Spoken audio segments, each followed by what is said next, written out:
Halo Universe, welcome back to my fucking channel. Di kesempatan yang menyebalkan ini, kembali saya sajikan film-film pengencrotan agar Anda tidak terkena penyakit diabetes kentotus. Film ini berjudul Spring, Summer, Fall, Winter, and Spring yang dirilis di Korea Selatan pada tahun 2003 dengan rating 8,1 di IMDb yang menjadikannya bukan film pengencrotan murahan.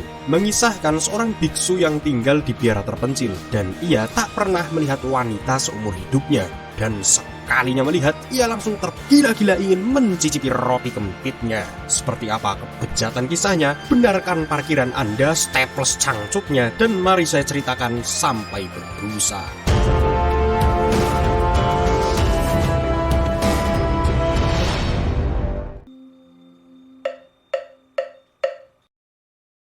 Berlatar di sebuah biara kecil, di mana tempat itu terapung di tengah danau, dengan dikelilingi lembah hijau nan asri, yang pastinya di sana tidak ada suara-suara traktor yang gogorowok. Kita semua akan diperkenalkan dengan kehidupan seorang biksu yang masih sangat muda, bernama Sayu. Ia tinggal bersama gurunya yang bernama Gong.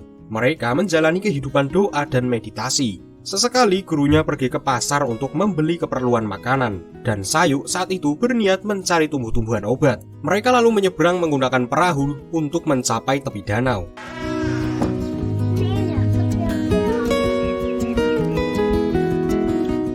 Sayu kecil dengan semangat mengumpulkan tanaman-tanaman yang menurutnya adalah obat-obatan, di mana setelah dicek oleh gurunya, Sayu ternyata justru memetik tanaman yang beracun. Ia pun kemudian diberikan edukasi oleh gurunya tentang bagaimana cara memilih tanaman obat yang benar. Di usia anak-anak yang pastinya sangat haus akan bermain, ia sering merasa bosan. Yang akhirnya Sayu menyeberangi danau untuk mencari permainan, seperti mandi di sungai, berenang bersama katak, dan lain-lain.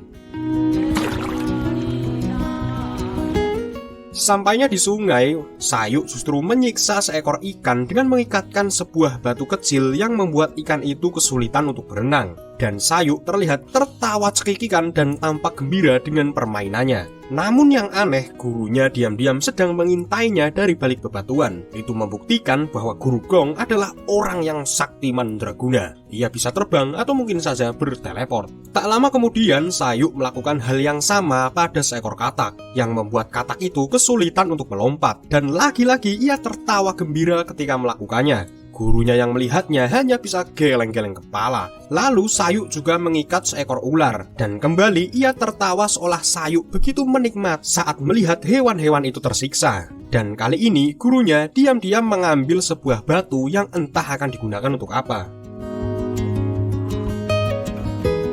Di malam harinya, Guru Gong mengikatkan batu yang ia ambil di pinggang Sayu saat ia terlelap tidur. Dan di pagi harinya, saat Sayu terbangun, ia kaget mendapati sebuah batu yang besar sudah bersarang di punggungnya. Ia mencoba menanyakan hal itu kepada gurunya. Guru Gong memberitahu Sayu bahwa ia tidak akan melepaskan batu itu sampai Sayu melepaskan ikatan kepada hewan-hewan yang ia siksa. Guru Gong kemudian menambahkan bahwa jika salah satu dari mereka ada yang mati, maka batu yang ada di punggungnya akan menjadi penyesalan selama hidupnya.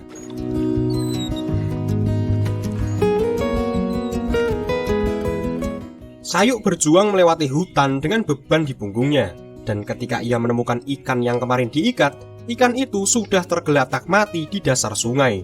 Dengan rasa bersalah, Sayu menguburnya, dan beruntung katak yang ia ikat ternyata masih hidup. Ia kemudian melepaskannya, namun ular yang dia ikat ternyata sudah mati, yang kemungkinan ada hewan lain yang menyerangnya sehingga ular itu tak bisa melarikan diri. Sayu kecil hanya bisa menangis menyesali perbuatannya.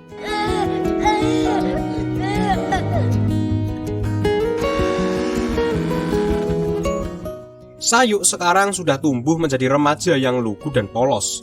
Ia berjalan-jalan menelusuri jalan setapak. Kemudian ia tak sengaja melihat 2 ekor ular yang sedang kawin. Sayu tersenyum melihatnya, yang kemungkinan ia juga ingin merasakan apa yang ular itu rasakan, yaitu kawin. Namun apalah daya, ia hanya hidup 2 batang kara bersama gurunya. Jangankan kawin, pacar saja ia tidak punya. Apalagi pacar, lawan jenisnya saja ia belum pernah melihat seperti apa dedengkotnya. Namun di saat-saat yang mengharukan itu, ia melihat secercah harapan, seolah cahaya yang terbit dari balik momok. Ia bertemu dengan seorang ibu dan anak perempuannya. Mereka berpakaian seperti halnya orang modern. Itu menunjukkan bahwa film ini berlangsung di zaman modern. Mereka berjalan di sepanjang hutan untuk mencari biara. Sayuk dengan sopan langsung menyapa mereka dan ia mendayung mereka melintasi danau mengantarnya ke biara. Di biara terlihat seekor ayam jantan di mana dalam seni Buddhis, burung adalah representasi dari keinginan.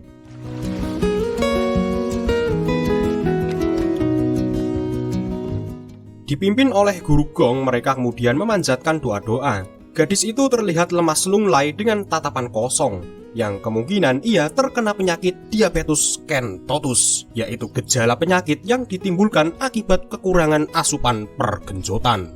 Kedatangan mereka adalah untuk meminta penyembuhan atas penyakit yang diderita sang gadis. Karena ia sudah dibawa ke dokter sana-sini, namun juga tak kunjung sembuh, di mana ibunya berharap biara ini bisa mengajarkan ketenangan jiwa yang kemungkinan bisa menjadi obatnya. Di malam harinya, ibunya tak henti-hentinya berdoa demi mengharap kesembuhan putrinya. Keesokan harinya, guru gong menyarankan agar putrinya yaitu Sakura tinggal di biara sementara waktu, sampai penyakitnya sembuh. Sang ibu menyetujuinya dan ia pergi meninggalkannya.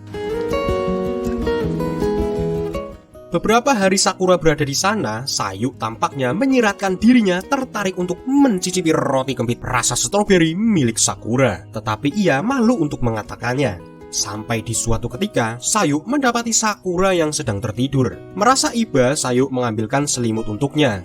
Namun di sini Sayuk tak kuat menahan hasrat pengencrotannya, sehingga akhirnya ia pun meremas-remas gunung Fujinya dari balik selimut. Sakura yang tersadar, ia langsung terbangun dan menamparnya. Dalam kepanikan, Sayuk merasa sangat bersalah. Ia kemudian berdoa tanpa henti, dan hal itu dianggap aneh oleh gurunya.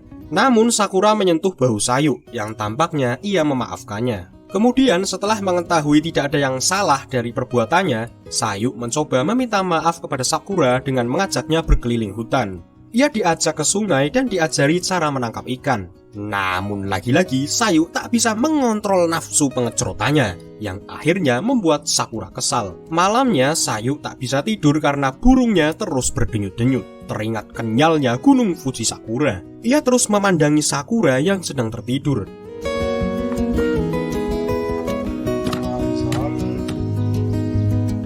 Keesokan harinya, guru gong membuatkan ramuan obat herbal untuk Sakura. Setelah itu, Sayuk berniat mencari perhatian kepada Sakura dengan memamerkan skill freestyle perahu. Dan tampaknya cara itu berhasil memikat perhatian Sakura. Sayuk yang sudah tidak sabar ingin menusuk roti kempit Sakura, ia mengajaknya ke semak-semak dan akhirnya setelah semua usaha pendekatan yang ia lakukan, kini terbayarkan dengan gurihnya serabi merah berkacang yang masih tersegel rapi dan belum ternodai.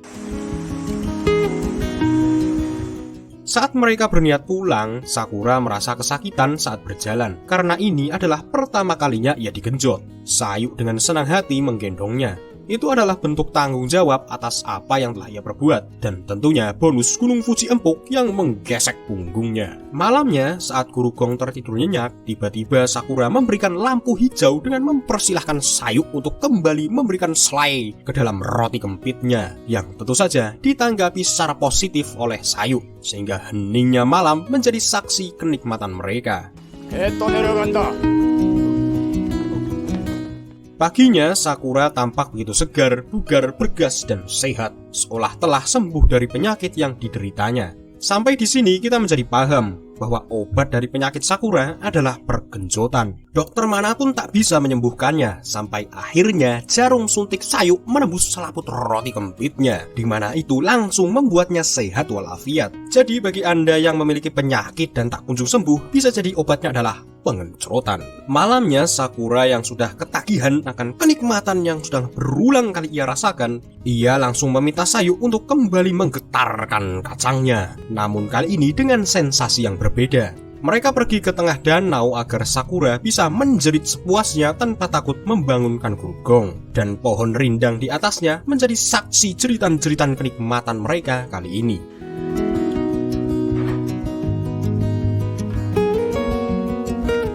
Pagi harinya, guru gong mendapati mereka berdua ketiduran di atas perahu. Guru gong membangunkan mereka dengan menarik steker keluar dari lubang pembuangan di perahu, yang membuat keduanya panik terseret-seret. Namun di sini Guru Gong tidak mengungkapkan kemarahannya atau kekecewaannya. Menurutnya hal itu adalah hal wajar yang terjadi secara alami. Ia hanya memperingatkan kepada muridnya bahwa nafsu mengarah kepada keinginan untuk memiliki, dan kepemilikan mengarah pada pembunuhan. Dan ia mengatakan bahwa Sakura telah pulih dari penyakitnya, maka ia harus pulang ke rumahnya. Kemudian Guru Gong mengantar Sakura sampai ke gerbang.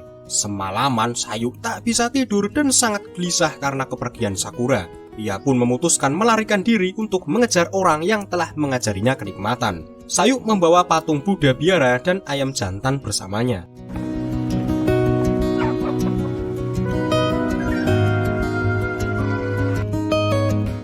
Bertahun-tahun kemudian, tampak Guru Gong yang sudah semakin menua. Ia baru saja pergi dari desa setempat untuk membeli pasokan makanan. Dan ia juga tampak membawa kucing di ranselnya. Kemudian Guru Gong memakan ketan yang dibelinya. Dan secara kebetulan ia melihat berita tentang muridnya yaitu Sayu di koran yang membungkus makanannya, di mana kini Sayu tengah dicari oleh kepolisian karena telah membunuh istrinya. Guru Gong kemudian mengambil secarik kain dan ia menjahitnya, karena kemungkinan Sayu akan kembali ke sana. Dan benar saja, Sayu yang kini telah tumbuh menjadi bapak-bapak, ia datang dengan perasaan penuh amarah, sambil membawa pisau yang masih berlumuran darah yang ia gunakan untuk menikam istrinya karena telah berselingkuh dengan orang lain. Guru Gong yang sudah menunggu kedatangannya, ia langsung menjemput Sayu dengan perahunya. Sayu dengan kesal menceritakan tentang dirinya yang hanya ingin mencintai Sakura. Namun Sakura justru selingkuh dengan orang lain yang membuatnya sangat geram sehingga ia tega membunuh istrinya sendiri. Sayu lalu mengembalikan patung Buddha yang dibawanya. Namun tetap saja ia masih belum menemukan ketenangan jiwanya. Semalaman Sayu masih gelisah tak bisa tidur, seolah jiwanya ini dipenuhi dengan dendam dan kemurkaan.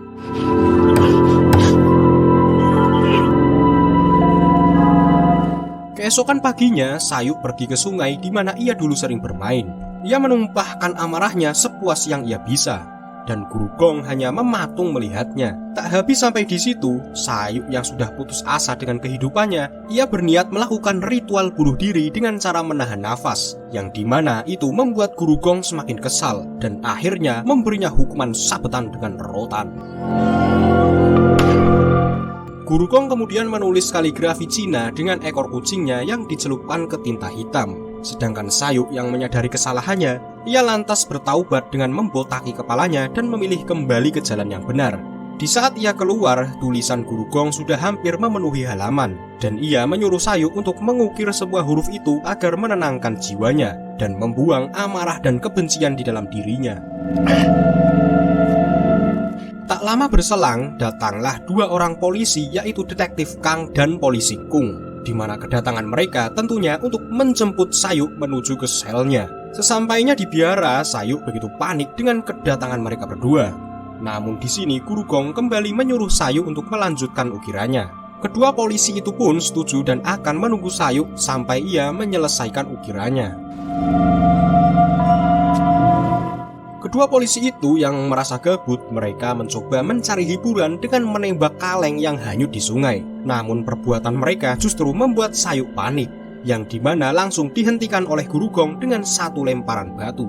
Sayu terus menyelesaikan ukirannya di sepanjang malam. Di sini Kung merasa iba, di mana ia membantu Sayu menerangi ukirannya. Paginya Sayu berhasil menyelesaikan ukiran kaligrafinya, dan ia langsung tertidur karena kelelahan.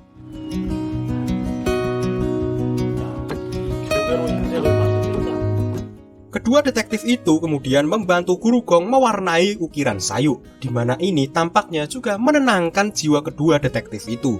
Saat Sayu terbangun, ia langsung berpamitan dengan gurunya dan langsung dibawa pergi oleh detektif dengan damai tanpa perlawanan. Namun saat Kung mendayung perahunya, perahu itu seolah tak bergerak, di mana hal itu sempat membuatnya panik. Dan ketika Sayu menoleh, Guru Gong melambaikan tangannya yang berarti ucapan selamat tinggal. Dan barulah setelah itu perahunya bisa berjalan kembali.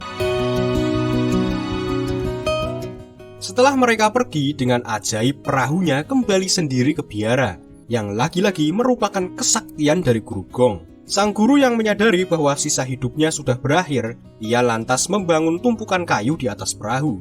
dan menutup telinga, mata, hidung, dan mulutnya dengan kertas dalam ritual kematian yang sama seperti yang dilakukan muridnya. Lalu ia bermeditasi di atas api. Tak berselang lama muncullah seekor ular dari balik perahu yang berenang menuju biara, yang kemungkinan ular itu adalah reinkarnasi dari sang guru. Setelah puluhan tahun menjalani hukuman, kini Sayuk kembali ke biara dengan berjalan kaki karena danaunya kini tengah membeku.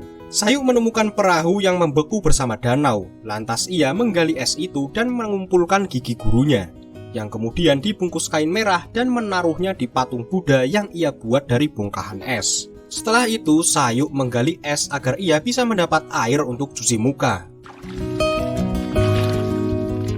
Kemudian Sayuk menemukan sebuah buku meditatif koreografi atau semacam tutorial gerakan kungfu, dan ia mulai berlatih di bawah terpaan cuaca dingin.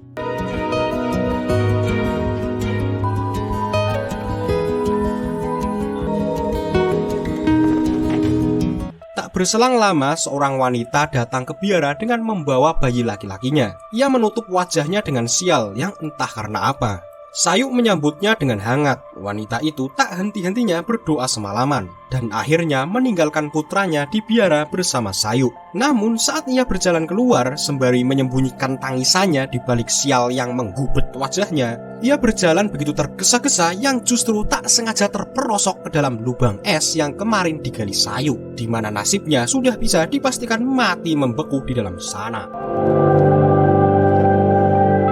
Paginya, bayi itu bangun, menangis dan merangkak mengejar ibunya. Namun ia berhasil ditangkap oleh Sayuk. Sayuk kemudian mengeluarkan mayat wanita itu dan entah dimakamkan dengan cara apa. Setelah itu, Sayuk mengikatkan batu besar ke tubuhnya dan menyeretnya naik gunung sambil membawa patung Maitreya. Ia memanjat sambil menyeret batu di belakangnya sembari merenungkan ikan, katak, dan ular yang dahulu ia siksa. Setelah mencapai puncak, Sayuk berdoa dan meninggalkan patung itu menghadap biara di sungai. Kembali ke musim semi, siklus dimulai kembali. Bayi yang dulu ditinggal di biara kini sudah tumbuh menjadi bocah, di mana ia sedang cekikikan gembira sambil menyiksa seekor ikan dengan memasukkan kerikil ke mulut ikan, katak, dan ular. Hampir sama dengan yang dilakukan gurunya dahulu. Dan film pun tamat. Sebuah ending yang sangat berseni. Kelima musim di film ini adalah metafora dari kehidupan manusia, atau semacam circle of life, di mana kehidupan sebenarnya berpola dan cenderung berulang-ulang. Itulah kenapa ada pepatah yang mengatakan jika ingin melihat masa yang akan datang, belajarlah dari sejarah.